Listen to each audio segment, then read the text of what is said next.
Bien, on prend des photos sans arrêt, vous n'en avez pas vu. Non, c'est avec on voit un peu d'où il est.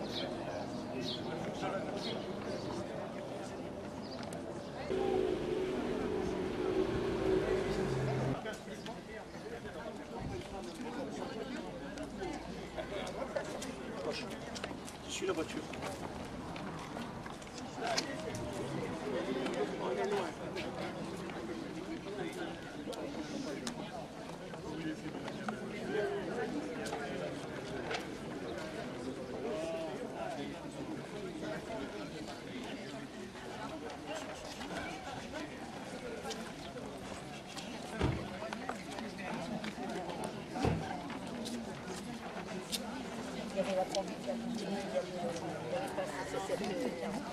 Et on s'amusait en solo en arrière-plan.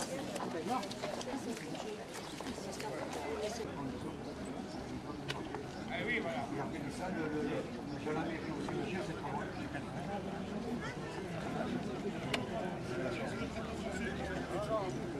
Dans 4 jours.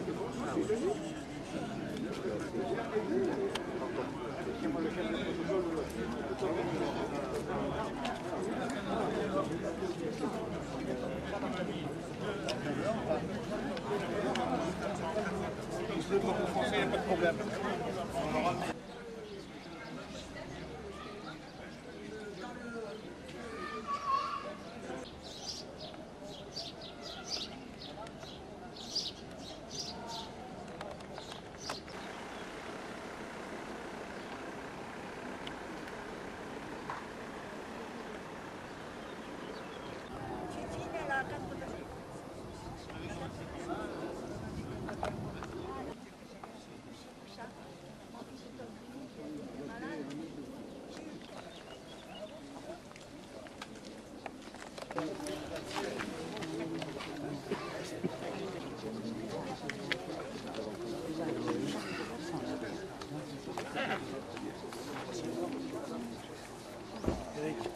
Bien. Monsieur. 17 heures. 50 ans que nous proclamons l'horreur. 50 ans que nous crions dans le désert. 5 juillet 1962. 17 heures. Dans le centre-ville d'Oran, les clameurs se sont tues. Les soldats français sont enfin sortis de leur caserne, mettant fin à la chasse à l'homme qui durait depuis 11 heures du matin. Mais le martyre des enlevés n'a pas pris fin. En Ville Nouvelle, au Petit Lac, ce qui se passe dépasse tout ce que l'on peut imaginer. Ce ne sont plus de simples suppositions et l'élucubrations de notre part. Nous en avons maintenant la preuve. Grâce à l'ouverture des archives, à certains historiens, nous avons des témoignages bien précis. Citons 2 ouvrages. Un silence d'État de Jordi, qui a eu un succès aux archives, qui a eu accès aux archives. Et 5 juillet 1962, un massacre oublié de Guillaume Zeller, le fils du général. Citons aussi le film de Gilles Pérez sur les disparus. Les témoignages ne laissent aucun doute sur la façon dont cela s'est passé.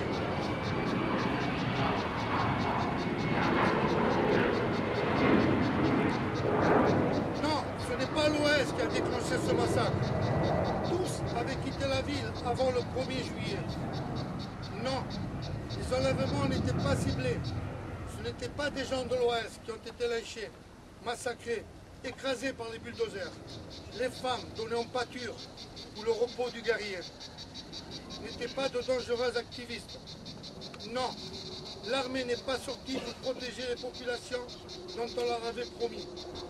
Oui, cela s'est passé sous leurs yeux. Oui, Kals savait, Jox savait, Messler savait. Oui, le grand général de l'Élysée savait. Oui, il a donné des ordres. Ne bougez pas. Pourquoi ils arrivent? Il a été oublié il a été oublié dans la lettre par un général sans honneur. Quelle aubaine pour lui! Se venger de ce peuple de braillards qui avait osé le défier, qui avait osé contester son autorité, mettre en doute son génie. Il n'avait nulle envie de les accueillir en métropole, qu'il aille se faire tuer ailleurs. Avec toutes ces preuves que nous découvrons maintenant, mais qui ont été enfouies depuis près de 50 ans dans les archives militaires, preuves comportant le témoignage d'Algériens eux-mêmes pour Oran, preuves rapportées par les rares rescapés de ces enlèvements, restés dans des camps de travail dans des conditions horribles. Nous sommes sûrs qu'on savait où trouver ces rescapés. On sait maintenant qu'ils avaient des plans précis, même des plans de maison, où il était écrit « pièces de torture ». Certains pouvaient être sauvés, ils n'ont rien fait. Nous pouvons sans crainte de nous tromper, accuser le pouvoir gaulliste de complicité de crimes contre l'humanité. Alors, comment supporter que cet homme responsable de tant de malheurs soit encore honoré le 18 juin? Comment supporter qu'il soit encore considéré comme un grand homme par l'ensemble des Français? Cela veut dire que nous avons échoué dans nos tentatives de faire admettre la vérité. À notre décharge, nous n'avons pas les médias avec nous. Et que l'on nous dise pas oui. On nous dise pas oui, mais l'homme du 18 juin n'est pas pareil. L'homme est un responsable de tous ses actes, les bons et les mauvais.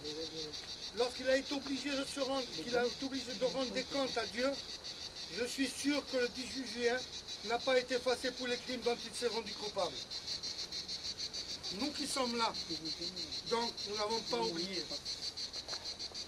Passons les dernières années de notre vie à crier la vérité, afin de déboulonner les statues, de faire s'écrouler le mythe. Il y a encore un peu moins de 2 semaines, un maire d'une ville du Midi, célèbre pour son sanctuaire cher à nos cœurs, s'est exclamé devant un public de pieds noirs: je suis héritier de la pensée gaulliste de De Gaulle. Cela n'a déclenché que quelques prestations éparses. Excusez-moi de m'être laissé aller à des considérations somme toute assez politiques. Mais je considère que dénoncer les coupables est la seule façon maintenant de défendre la mémoire de nos suppliciés. Et qu'on ne nous dise pas, 50 ans après, il faut oublier. Il faut pardonner. Nous n'oublions pas, comme les Juifs n'oublient pas la Shoah, comme les Arméniens n'oublient pas le génocide. Encore quelques mots pour rendre hommage aux quelques justes qui ont osé transgresser les ordres, qui sont sortis des casernes et qui ont réussi à sauver quelques-uns des nôtres. Nommons le lieutenant Rabat Khelif, le capitaine Krokenek et quelques rares autres. Et maintenant, le moment est venu du recueillement.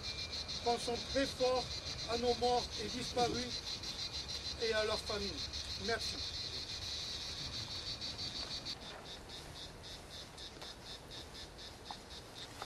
Déposé une par l'amicale des Oraniens et l'autre de la Dimane. L'amicale des Oraniens, déposé de l'amicale des Oraniens.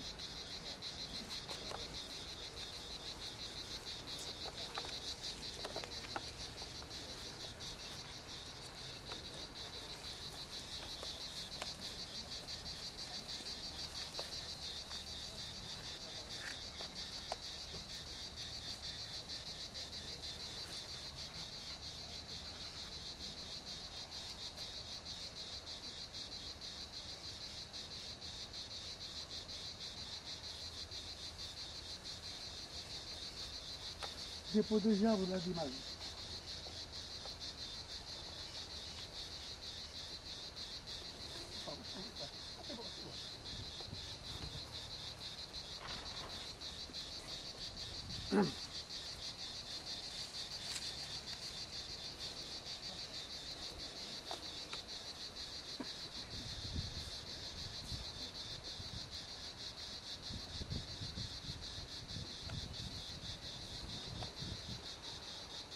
Nous allons observer 1 minute de silence. Au revoir.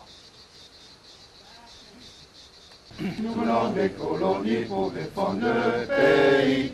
Nous avons laissé là-bas nos parents, nos amis. Et nous avons au cœur une invincible ardeur dont nous voulons porter au ciel le beau drapeau de notre France entière. Et si quelqu'un venait à y toucher, ce jour-là, on mourira à ses pieds. Battez d'amour à nos amours, pour le pays, pour la patrie, pour une loi, pour les Africains. Moi, je ne veux pas le voir, moi. Je t'accompagne, ça va. Moi, c'était